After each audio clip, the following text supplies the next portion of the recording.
The information from this video should let you make a decision on how to build your Gladius ships. Hey everyone, Derpy here, welcome back to another Battle Pirates video. Now I have done this one probably about 4 or 5 times and changed things all the way through, so hopefully you'll let me know if you enjoy the work I put into these things. This is intended to be a target recon video telling you what is in these VXP Weekend Targets. I originally called this thing a strategy guide, but I'm trying to shift away from something a little bit different. This isn't how to kill the target, it's what's in the target and what sort of damage is it dealing. I've been testing with various different ships, some of them have pretty insane builds, so you can hopefully know and gain the information yourself. If you have hit these and you have come up with something different, let me know in the comments. I want to hear more, especially if what I have isn't quite accurate. That being said, let's get into the background. All of this is based on the VXP Weekend Targets, which is subject to change from Kixeye. You should expect this to be very similar, if not identical mechanics to the raid targets, but a slightly different layout in terms of the targets, and Kixeye will release their own strategy guide, probably about a week before the raid. I find that my information tends to come out earlier, tends to be more accurate, and tends to be more complete, all of which are good things. But if Kixeye does tweak something and change something, don't get mad at me. Now, we should expect to see maybe targets back in a week or two during pillage for a special bonus VXP payout or whatever they call that these days, but this is supposed to be a baseline. This is what our best guess of the targets is. This is what the targets will likely look like. In the past 2 years, they've only tweaked these targets from VXP Weekend once, which was last siege cycle. So let's get started and let's talk about the enemies that are in here. The first thing is a mountain. It's boring, it's the same as your base, a low firing arc like a ballistic that goes straight, gets blocked by it, and radioactive stuff like the particular thrower launcher that they are using could go over this thing. Now throwers I assume will get blocked by this, but I haven't quite tested that. Mountain, pretty boring. Next up is the Harpoon. This thing is almost a standard long-range turret. It's a little bit different. It has what I'm going to say about 150 range, and by that I mean it's significantly longer than your range, so don't try to outrange it. But it isn't anything crazy like across the entire map, 290 range or anything. Might be 140, might be 160, but it is you can't outrange this is the main point. Furthermore, this is a fairly low damage turret. It doesn't seem to be doing insane amounts of work, but it is noticeable and will do a little bit. It does seem to be guaranteed damage, and it is also splash based, so it shoots at your ships and tracks them, so it's accuracy based splash, if that makes sense. Evade does not work against this thing. I took in a Punisher with 97% evade, and it got hit every single time. So even if the accuracy-based weapon misses here, hits the water nearby, still does splash damage to the hull. So evade will not work against this thing, but driving as a tank, split up, should work. Again, this does appear to be guaranteed damage.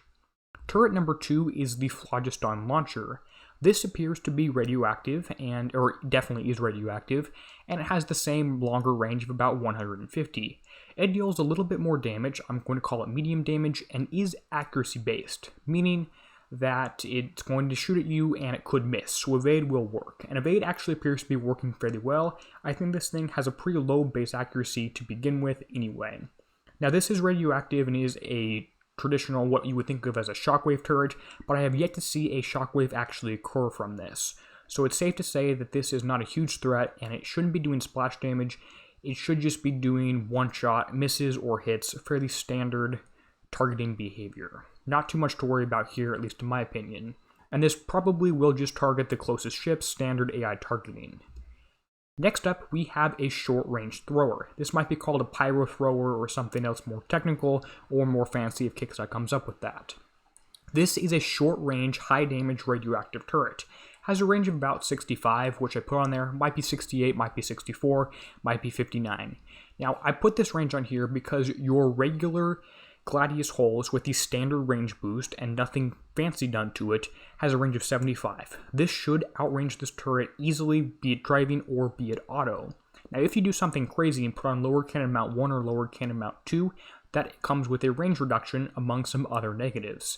This means you're going to be going in range of this thrower on auto or driving, it won't matter. And this has medium to high damage, so it is going to hurt quite a bit.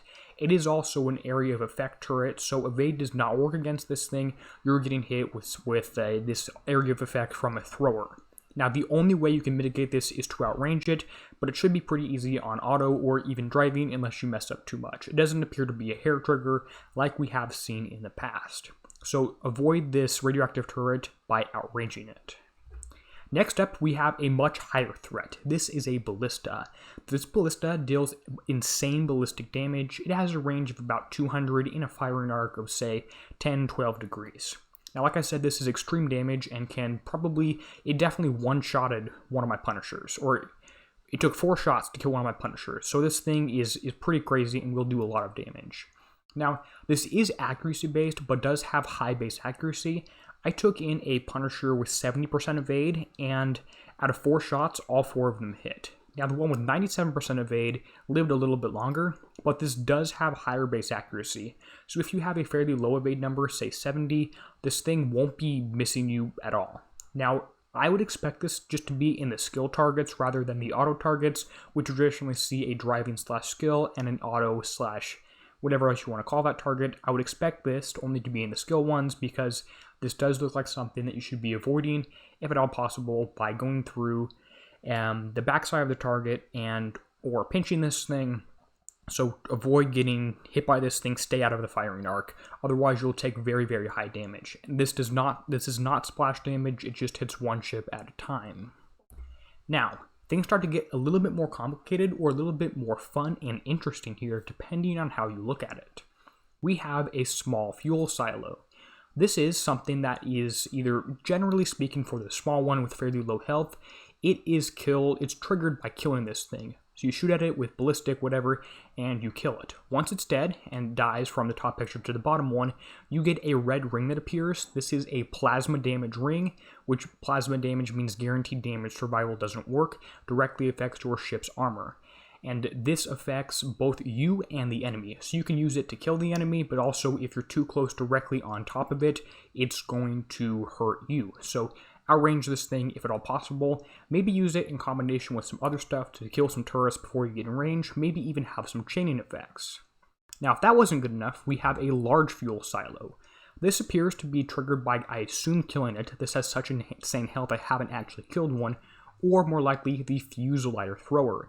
This is a built-in special ability on your Gladius hull, so that's what that is. It has a range of 25 and a damage of 1, but it does have the special ability of affecting these large fuel silos, and I assume the small ones too, of triggering them. Now, once they're triggered, they start to die fairly quickly. I assume a fleet of 5 ships will kill this in one shot, maybe 2. And as soon as you trigger it, it has a light brown ring that appears with the range shown on the top picture. Basically, you have to get out of that ring before it explodes, otherwise it will do plasma damage in the large red ring to you and the enemy. I could be wrong on that brown ring there, so if you think you know what it does and it's not that, let me know, although I haven't really seen anything other than just a warning ring that shows you the range. The idea for this, the strategy for this, is going to be to trigger this thing, get within 25 range, and then run away. Maybe use this with some ability to chain kill some targets. So you kill this one, it kills another large one or a small one next to it, that small one kills a turret, something like that. So there's some information for you for those larger fuel silos.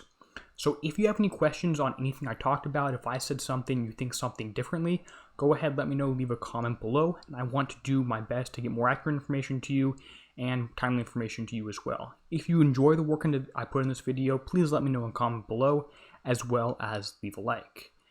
So I hope this video helped, and as always, this is Derpy, signing out, helping you be a better pirate.